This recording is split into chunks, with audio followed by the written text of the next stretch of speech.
Assalamualaikum warahmatullahi wabarakatuh. Halo, apa kabar pemirsa Selampari TV? Kembali program Sebenarnya Anda Tahu hadir untuk Anda dan masih bersama saya Iqbal tentunya. Dan pemirsa tentunya seperti biasa kita akan berbincang santai bersama narasumber yang begitu luar biasa sekali, dan tentunya kali ini kita akan mengangkat tema yaitu mengenai perlindungan anak. Dan telah hadir bersama kita 3 narasumber yang betul luar biasa sekali. Yang pertama ada Bapak Dr. Haji Merismon. Beliau merupakan Ketua Komisi 1 DPRD Kota Lubuk Linggau. Dan yang kedua ada Bapak Heri Zulianta. Beliau merupakan Kepala Dinas Pemberdayaan Perempuan, Perlindungan Anak dan Pemberdayaan Masyarakat Kota Lubuk Linggau. Dan yang ketiga ada Bapak Haji Ajarian Esos. Beliau merupakan Wakil Ketua Komisi Perlindungan Anak Indonesia Daerah Kota Lubuk Linggau. Langsung saja kita sapa. Wah, apa kabarnya hari ini Bapak-Bapak sekalian? Alhamdulillah sehat. Alhamdulillah sehat semua Pak ya. Hari ini tentunya merupakan hari yang spesial sekali karena saya dapat berbincang bersama bapak-bapak tentunya yang luar biasa sekali, dan juga begitupun pemirsa di rumah tentunya. Mengosongkan waktu bukanlah hal yang mudah tentunya Pak ya, dengan kesibukan yang begitu luar biasa. Baik, bapak-bapak sekalian tentunya kita tahu ya, perlindungan anak itu sangat dibutuhkan sekali tentunya untuk setiap anak, itu adalah hak anak tentunya. Dan kita juga tahu tentunya dasar hukum perlindungan anak Indonesia ini diatur dalam Undang-Undang Republik Indonesia Nomor 35 Tahun 2014, yaitu tentang perubahan atas Undang-Undang Nomor 23 Tahun 2002 tentang perlindungan anak.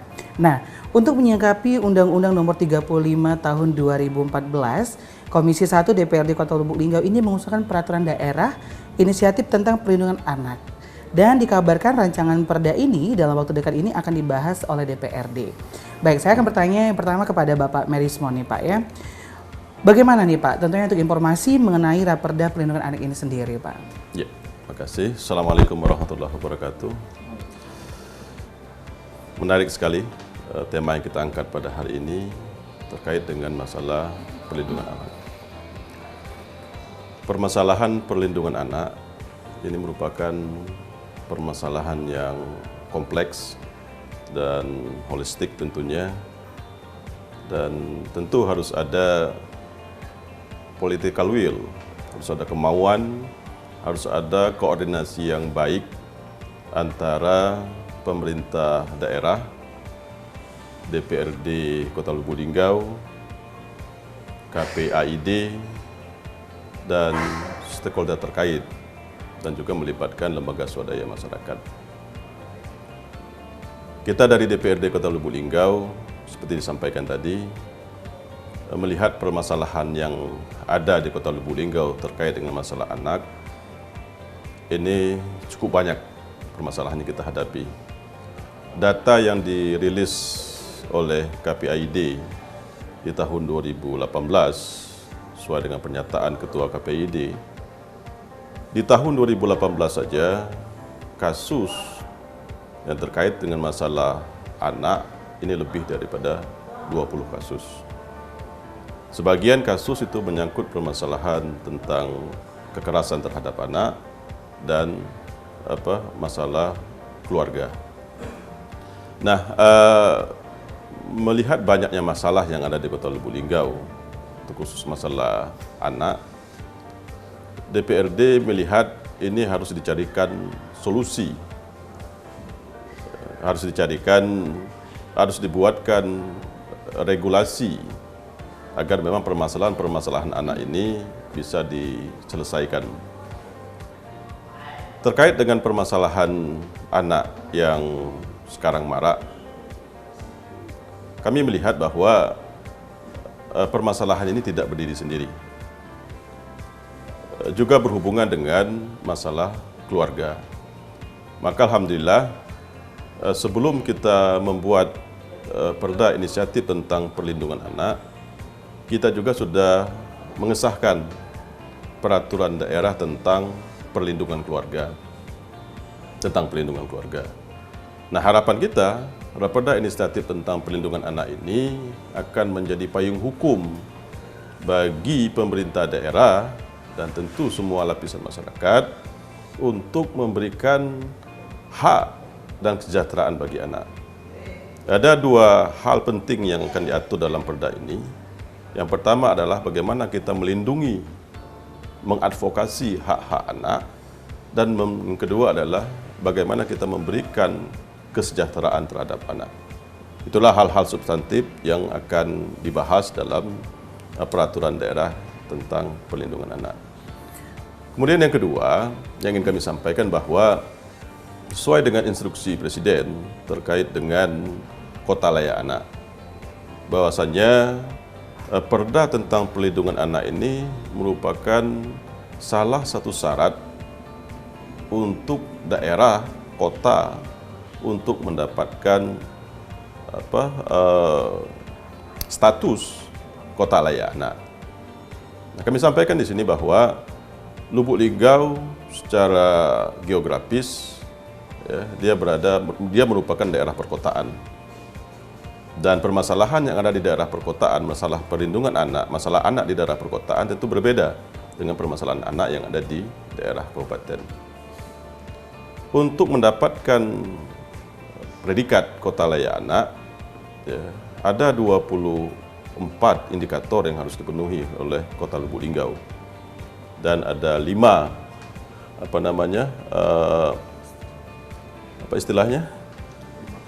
klaster. Ada 5 klaster yang harus juga dipenuhi di situ.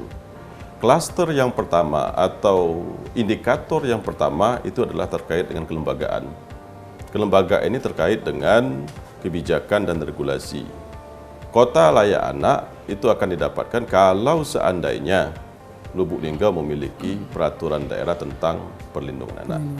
Inilah fungsi koordinasi antara kami DPRD Kota Lubuk Linggau dengan pemerintah Kota Lubuk Linggau. Bagaimana memang perda ini secepatnya untuk kita tuntaskan. Tapi ada satu hal penting yang memang ingin kami sampaikan di sini. Saya di DPRD Kota Lubuk Linggau sudah 2 periode. Periode pertama saya mengkoordinir masalah peraturan daerah, pembuatan peraturan daerah selama 5 tahun saya koordinir. Alhamdulillah cukup banyak yang sudah perda kita hasilkan. Di periode saya yang kedua, 3 kali saya menjabat secara berturut-turut sebagai Ketua Badan Pembuatan Peraturan Daerah. Ada satu masalah hal yang perlu kami sampaikan terkait dengan tataran implementasi peraturan daerah. Makanya tadi saya sempat berkoordinasi dengan pemerintah Kota Lubuk Linggau melalui Dinas Pemberdayaan Perempuan dan Perlindungan Anak, bahwasanya rancangan peraturan daerah inisiatif ini akan kita bahas secara sungguh-sungguh agar memang nanti setelah disahkan bukan hanya sekedar sebuah dokumen, tetapi juga pada tataran implementatif ini bisa untuk kita laksanakan secara bersama-sama. Itu saja. Baik, nah jadi memang benar-benar kalau untuk anak ya Pak ya, perlindungan terhadap anak ini memang sudah menjadi hak ya pastinya ya. Tapi untuk kita mencapai untuk status dalam arti kategori kota layak anak itu memang kita harus memenuhi kriteria. Betul. Dan untuk saat ini apakah kriteria itu sudah terpenuhi Pak? Ya, untuk mewujudkan kota layak anak mungkin nanti yang akan menjawab yang lebih pas adalah dari Dinas Pemberdayaan Perempuan dan Anak. Tapi sedikit informasi yang kami sampaikan bahwa predikat kota layak anak itu dia harus memenuhi 5 klaster dan 24 indikator. Ini sangat berat sekali. Ya. Bukan hanya pada tataran teori saja, tetapi nanti akan ada kita lihat pada tataran pelaksanaan di lapangan. Misalnya, di situ juga ditanyakan terkait bagaimana proporsi penganggaran karena tugas kami di DPRD untuk menunjang program kota layak anak ini. Karena kota layak anak ini tidak cukup hanya dengan dokumen saja. Dia harus juga ada sarana prasarana yang menunjang untuk mewujudkan kota layak anak. Yang kedua adalah fungsi koordinasi antar organisasi perangkat daerah dengan perangkat daerah yang lainnya dan koordinasi juga dengan lembaga swadaya masyarakat termasuk KPID di sini. Nah, inilah yang menjadi indikator-indikator itu. Dan alhamdulillah beberapa waktu yang lalu kita sempat koordinasi dengan Dinas Pemberdayaan Perempuan dan Perlindungan Anak. 24 indikator ini sudah mulai dilengkapi, disusun. Dan indikator yang paling tinggi nilainya itu adalah terkait dengan perda perlindungan anak tadi.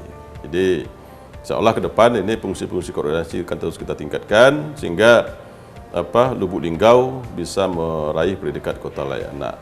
Nah, kota layak anak ini ada beberapa jenjang juga, Pak Eri ya, ada beberapa jenjang juga. Kalau yang nilainya tahap awal, gitu ya, itu tingkat pratama namanya.